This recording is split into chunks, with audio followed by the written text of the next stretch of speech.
What's going on, everybody? John here with MachMotorsport, and today we are doing our 5,000 kilometer ownership review. That's right. If you've been following along, you'll know that I just recently picked up a 2018 Subaru Impreza WRX STI. That's a mouthful. I realize that. I could probably just shorten it up and say STI, and you still would know what I'm talking about. In any event, I thought I would take the opportunity to just give you a quick little video here on how my ownership has been for over the course of a couple of months and 5,000 kilometers, and for those of you in America land, 3,000 miles. So I've done a few things to the vehicle since taking ownership. The first thing we've done to the vehicle is I added WeatherTech floor liners. Now, if you're not familiar with WeatherTech, I strongly suggest you get familiar with WeatherTech. I may or may not be biased with their product because I may or may not work there. However, that being said, they provide probably the best protection for your floor, for your factory OEM carpet. And if you live in an area with inclement weather like I do here in Southern Ontario, where we do get winters and we use road salt, but even if you don't, and you live in a new subdivision like I do as well, you're really going to appreciate the fact that you've got these beautiful liners that are protecting your luscious black carpet from getting salt stains and dirt embedded in it and all of that other good stuff. So I'll put in a little B-roll here so you can see what I've installed. And I love them because they're so easy to maintain. You can take them out when you wash the vehicle, rinse them off, and away you go. Your carpets remain intact and clean and all of that good stuff. So check out WeatherTech floor liners, and again, I'll put that in the description below so that you can have a look. The other thing I've done, and probably one of the most important things any owner could do to your WRX or STI, is a COBB Accessport. That's right, the tested, the true, the triumphant, I don't know where I'm going with this. It's a COBB Accessport, everybody. I created a video a little while back and I did a whole unboxing and all that other good stuff, but my mic shit the bed and I was unable to produce that video. So I'm hoping this time around my mic is going to do me a solid and work. But ta-da! COBB Accessport. That's right, V3 installed in the car. Now, I got my COBB Accessport. Huge shout out to the boys over at MA Performance. Thank you so much. Now, just so you know, it's a COBB Accessport. It's kind of like one of those things that no matter where you buy it, you're going to pay the same price. COBB does something called map pricing, and map pricing basically means that no matter where you purchase it, you're not going to get a deal. This is the minimum advertised price. That's what you're paying. Now, some retailers, for instance, MA Performance, will up the ante a little bit and say, you know what, not only are you going to get the COBB at this price, but we're going to include one of our base maps, or tune maps rather, and they have a selection that you can choose from, and I did install their map onto my Accessport. And I'm not going to bore you with a video on how the Accessport works and installing it and yada yada yada. I'm sure you can figure that out, and there's probably an abundant amount of videos on and tutorials on how to do that. So I thought I would tell you about my experience with it, now having it installed in my vehicle for approximately 3 weeks now. Now, I want to first say that this isn't my first COBB Accessport, and it certainly isn't my first WRX or STI that has been tuned. However, for those of you who have not done it, let me tell you, this is probably single-handedly one of the best investments you can make for a number of reasons. And the reason that I love the most is because I can get to monitor everything that's happening with my vehicle at all times. Now, they do include a lot of off-the-shelf maps, or OTS maps, for you to install. Stage 1, Stage 2, yada, yada, yada. Now, there's a lot of debate on the internet as to which ones work best. A lot of people will say, you know, the off-the-shelf maps are crap. Go with this tuner, go with this e-tuner, go with that e-tuner. The reality is unless you actually put your vehicle, strap it down on a dyno and get a Pro Tune, you're really limited in terms of e-tuning and all that other good stuff. However, COBB is a huge company. They have a ton of feedback, and there's an inherent amount of liability if they don't tune the car properly. And people, if they're blowing up their motors all the time using off-the-shelf maps, I can assure you it won't be long before COBB will be inundated with lawsuits, and they just won't be producing product anymore. And the reality is that most of their maps work rather flawlessly. Now, it's important that you select the right fuel based on your location. So being here in Southern Ontario in Canada, they actually have the ACN 91 map that is also Canadian 94 octane. Now, I installed this map initially thinking, oh man, this is going to be a great map, not realizing that it's actually meant for shitty fuel in Arizona and California, where your 91 octane is not necessarily the best quality. So that's to suggest that we don't really have that great quality fuel here in Canada. However, I would disagree. And there's a lot of debate on the internet as to whether the fuel is good or not. And the reality is unless you try, you never know. Based on my experience and based on kind of everything that I had read and seen, there's a lot of tuners that are actually able to extract a lot more power potential out of vehicles here in Canada using 94 octane fuel that would otherwise not be able to get as much power or claimed power from, you know, said manufacturer. So I've always thought to myself that our 94 octane fuel was pretty good.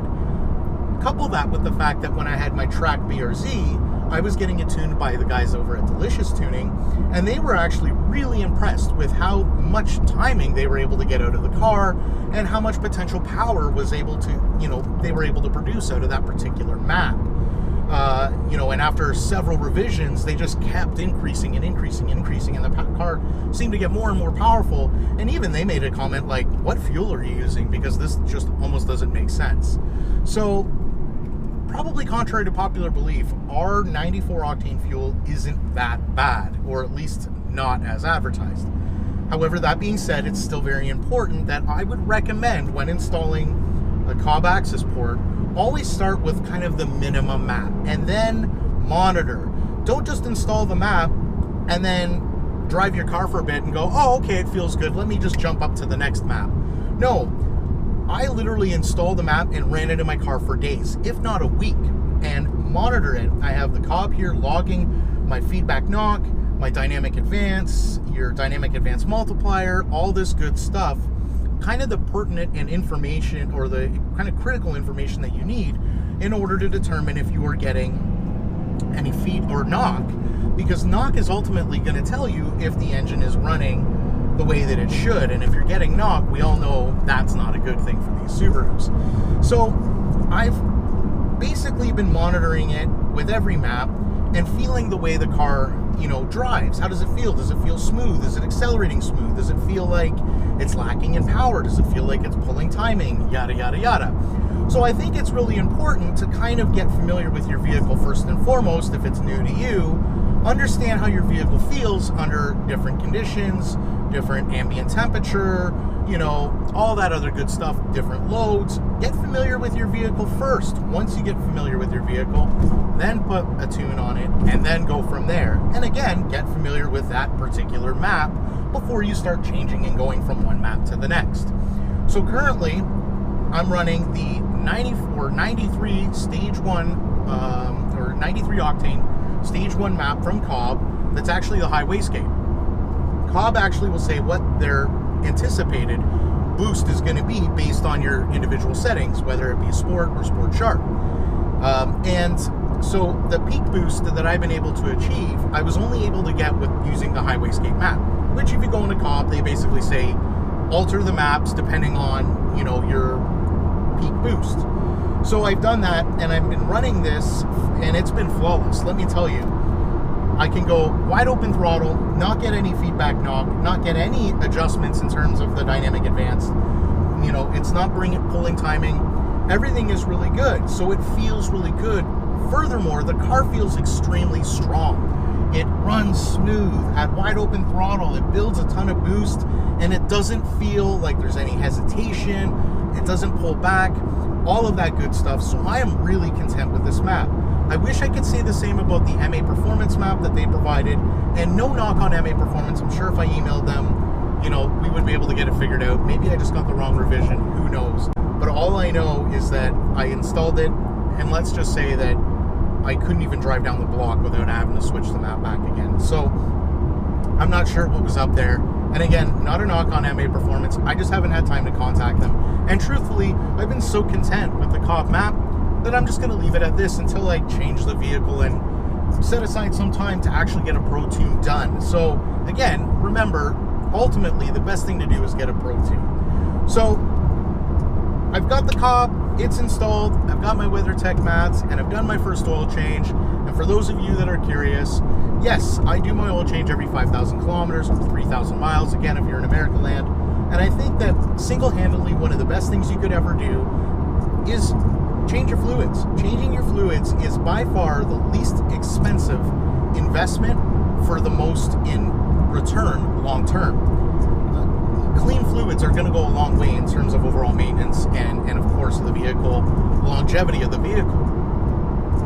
We all know that as the oil breaks down in these engines, you're more prone and more susceptible to having that crankcase pressure push that vaporized oil into the cylinders via the intake track, causing detonation. And detonation is the #1 cause of ringland failure. So whatever you can do to avoid that, again, even if it's as simple as changing your oil more frequently and putting fresh oil in the vehicle more often, that's already going to be a step ahead. The next investment, absolutely, air oil separator. So before you jump in the comments and knock me for it, yes, I'm getting an air oil separator. So that's pretty much where I'm at right now. Oh, and for those of you that are curious, I am using Liqui Moly's 5W40. And I know there's probably a better oil out there. Use this, use that, use that. My mindset is that if you're changing your oil frequent enough, and if you're using a top tier brand, it doesn't, in my opinion, and I know a chemist or some engineer is going to comment in here and they're going to tell me otherwise, but my mindset is that if you're changing it frequently enough, you're not going to really notice much of a difference from this brand oil, brand X versus brand Y. And yeah, I'm sure if you break it down, down to a molecular level, yeah, okay, there's going to probably be a difference between brand X and brand Y. However, I'm using what's available to me at a reasonable cost, and I change it so frequently that, in my mind, it really doesn't make much of a difference. So that's where I'm at. Where do we plan on going from here? Well, the truth of the matter is that I'm really happy with this car. I love the way that it drives. I love this purchase. I think I made probably one of the best purchases, and similar to my Type R, and you guys know what I've been driving if you've been following the channel. My Type R was a fantastic, does everything well vehicle, and I'm going to argue that this is an even better does everything well vehicle, okay? And that's just my opinion, so feel free to flame me in the comments below.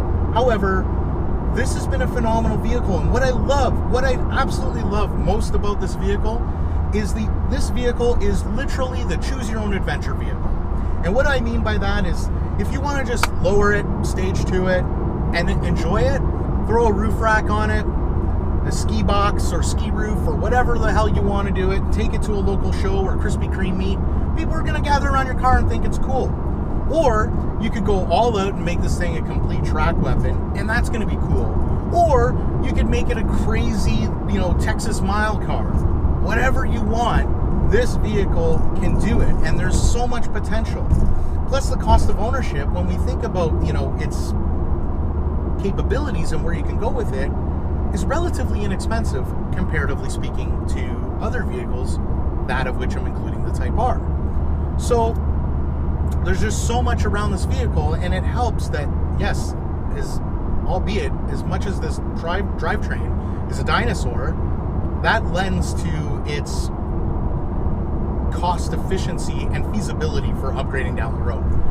So all of that aside, even in its current state, its current form, with COBB Stage 1, this thing is amazing. I really enjoy this car. It has been a terrific everyday vehicle for me, whether it's just my regular day-to-day commute, going to work, just a quick drive over to grab a coffee at the local Tim Hortons, or maybe it's a nice little spirited drive down some twisty roads on the way home. Either way, this vehicle has definitely checked off all of the boxes in terms of what I was looking for, and I'm super content.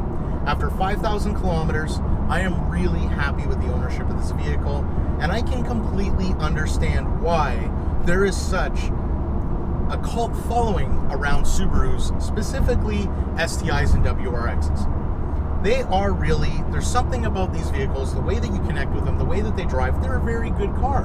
And I think it's that practicality and how it is such a versatile vehicle that really lends to the, the overall feel and appeal when you own these vehicles. So, and I'm speaking as if this is my first one, and I've owned a lot of Subarus, and yeah, I'm very familiar with the Subaru. Hey, what's up, bud? As you're driving by. And that's another thing about this car. The culture that surrounds these cars. Now, I know it's changed over the years. I get that. But there's still a lot of the same kind of community, that same sort of like family feel in the community, and it still exists even to this day. And I can't necessarily say that about other brand vehicles. This has been a phenomenal vehicle thus far. I really, really have enjoyed it, and I continue to enjoy it. And stay tuned for the next video. We are definitely cooking something up. We are going to do some other stuff to the vehicle. I'm not sure when that's going to come out.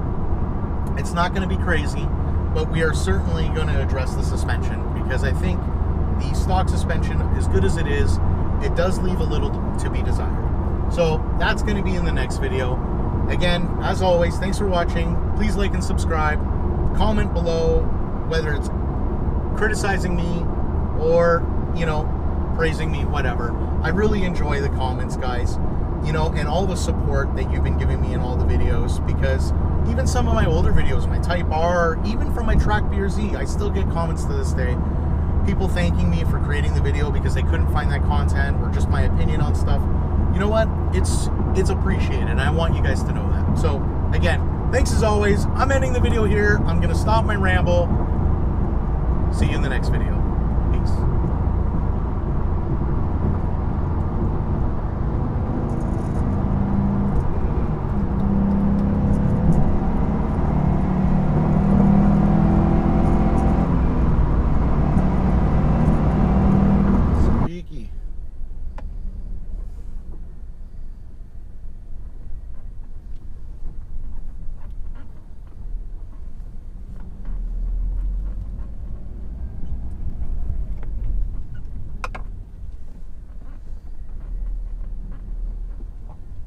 Holy, it squeaks a lot. Any of you are watching this can hear the squeaking going on? Honestly, give me a heads up as to what you guys do to fix that, because it's so annoying. Like, seriously.